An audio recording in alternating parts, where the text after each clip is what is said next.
The Seconds Out gym is unique in that it offers free sessions to ex-convicts and adolescents who have come into contention with the law. My name's Paul Eddy. I run Seconds Out Boxing Academy here in Ferry Hill. During the day I work for the Youth Offending Service, so I work with young people under the age of 18. We bring them to the gym, and through boxing we try and instill a little bit of discipline and a little bit of self-control into their lives.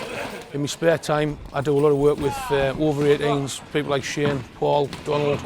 I've known Shane personally for about 4 years now. His life, the only way I can describe Shane, he's like a walking Hollywood movie. And the work that he does, from the life that he's had, is inspirational to so many people. We had to chat with the man himself to find out more about his work.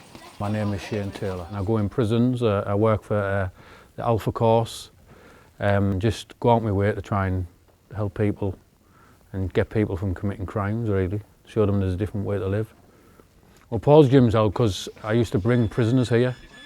We used to just do train the lads, and the lads used to love coming down. It helped them, do you know what I mean? Helped them a lot. I've been through the prison system myself, and there is no support when you get out. You know, it's both there you go, get your own advices, and having somebody there as a role model to help people who's coming in the community, it's hats off to him. Paul's done a bit of training with me, brought me along loads. Shane's brought me on with the spiritual side of stuff.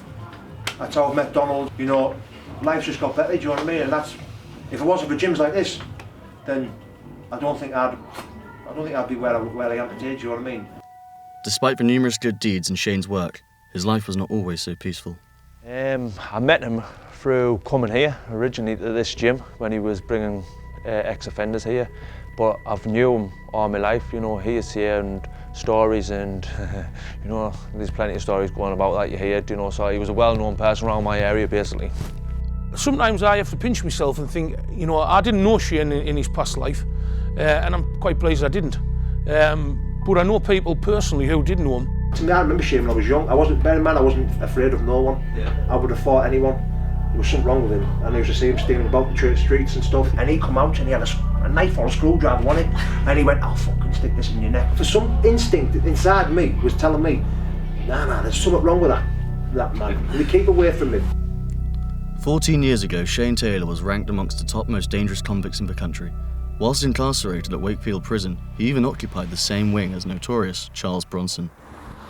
Well, this is the Royal Arms pub, and this is a kind of club where like all the local criminals used to come, and I remember it brings back a lot of memories, this, because I ran in here and nearly killed someone. So we got into an argument, and on the steps at the back here, stabbed the lad straight through his chest, nearly killed him. He slumped to the floor. And that's the kind of stuff I did at the time. I didn't care about anybody. But all was not lost for Shane. After some time behind bars, he had a chance encounter with an Alpha Christianity course. This led to his overnight reform following an overwhelming experience. This second changed my whole life. I remember sitting there and I prayed. And that's when I stopped praying, we're talking, and I started to feel like an energy feeling in my stomach. And it started to raise up and raise up and raise up and raise up. And it just shot up my body. And I uncontrollably cried my eyes out, just sobbed. I just sobbed. And I knew, at that second, I knew God was real. I knew. And I just remember running. I got nicknamed Dot of EastEnders because I'd quote scripture, even though I didn't know what it meant. I would quote scripture, you know what I mean? After leaving prison, and with the help of a friend, Tony Grange, Shane started The Lighthouse, a weekly communion run out of the local church. Me and Shane got together as a friend of a friend. I think Shane had quite recently got out of jail, still had a scary look in his eyes. He wasn't fully sanctified by the Lord at this point.